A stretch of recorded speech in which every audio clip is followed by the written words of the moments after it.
Hey everyone, welcome to part one of Beowulf. I'm going to perform part one for you as your shop, which is an Old English word for a bard or a poet. We're going to read the Seamus Heaney translation of the poem.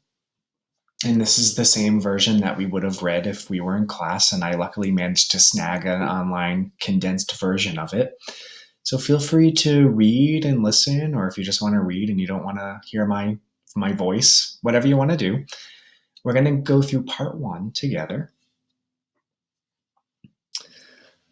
Now, in part one, we're going to get an introduction to the Danes, who they are, how they came to be, who this King Hrothgar guy is, and why he's considered to be such a great king.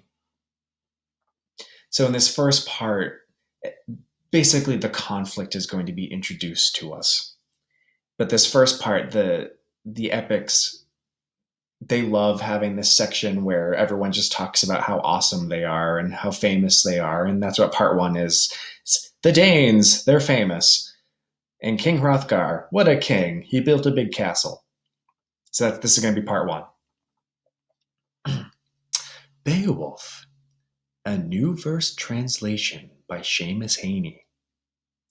Part 1. Introduction of the Danes. So, the spear days in days gone by, and the kings who ruled them had courage and greatness. We have heard of those princes' heroic campaigns. There was, Shield Chieftain, scourge of many tribes, a wrecker of mead benches, rampaging among foes. This terror of the hall troops had come far. A foundling to start with, he would flourish later on as his powers waxed and his worth was proved. And in the end, each clan on the outlying coasts beyond the whale road had to yield to him and begin to pay tribute. That was one good king. Afterwards, a boy child was born to shield, a cub in the yard, a comfort sent by God to that nation. He knew what they had told, the long times and troubles they'd come through without a leader, and so the Lord of life, the glorious Almighty, made this man renowned. Shield had fathered a famous son, and Beo's name was known through the north. And a young prince must be prudent like that, giving freely while his father lives, so that afterwards, in age when fighting starts, steadfast companions will stand by him and hold the line. Because behavior that's admired is the path to power among people everywhere. Shield was still thriving when his time came and crossed over into the Lord's keeping. He died. His warrior band did what he bade them when he laid down the law among the Danes. They shouldered him out to the sea's flood, the chief they revered who had long ruled them.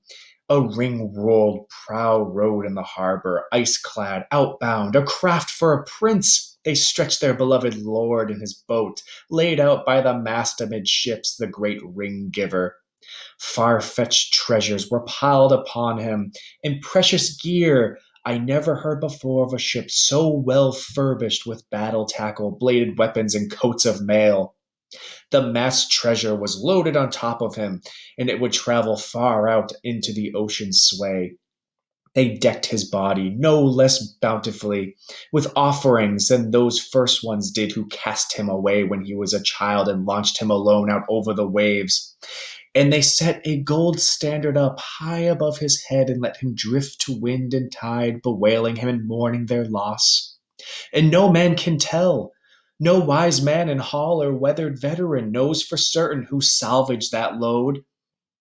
And then it fell to Beo to keep the forts.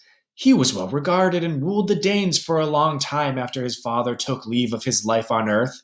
And then his heir, the great half-Dane, held sway for as long as he lived, their elder and warlord. He was 4 times a father, this fighter prince, and one by one they entered the world. Herograr, Hrothgar, the good Helga, and a daughter I have heard who was Onella's queen, a balm in bed to the battle-scarred Swede. And the fortunes of war favored Hrothgar. Friends and kinsmen flocked to his ranks, young followers, a force that grew to be a mighty army, and so his mind turned to hall building. He handed down orders for men to work on a great mead hall, meant to be the wonder of the world forever. It would be his throne room, and there he would dispense his God given goods to young and old. But not the common land or people's lives.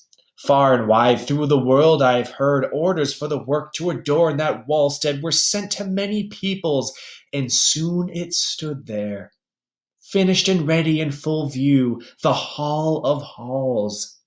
Herit was the name he settled on it, whose utterance was law. And nor did he renege, but doled out rings and torques at the table in the tall tower, its gables wide and high, and awaiting a barbarous burning. That doom abided, but in time it would come, the killer instinct, unleashed among in-laws, the bloodlust rampant. So that's the first part of the story.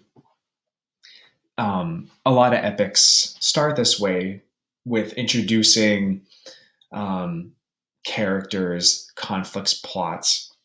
And so far, what we've found out is there's this king Hrothgar who's descended from all of these people, all these different famous Danes, and he's known to be a really great king. And he builds this famous hall called Herit Hall, and it seems to be that he's blessed by God.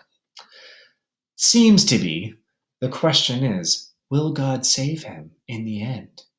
That's part 2, when Grendel attacks Herit Hall in the next episode.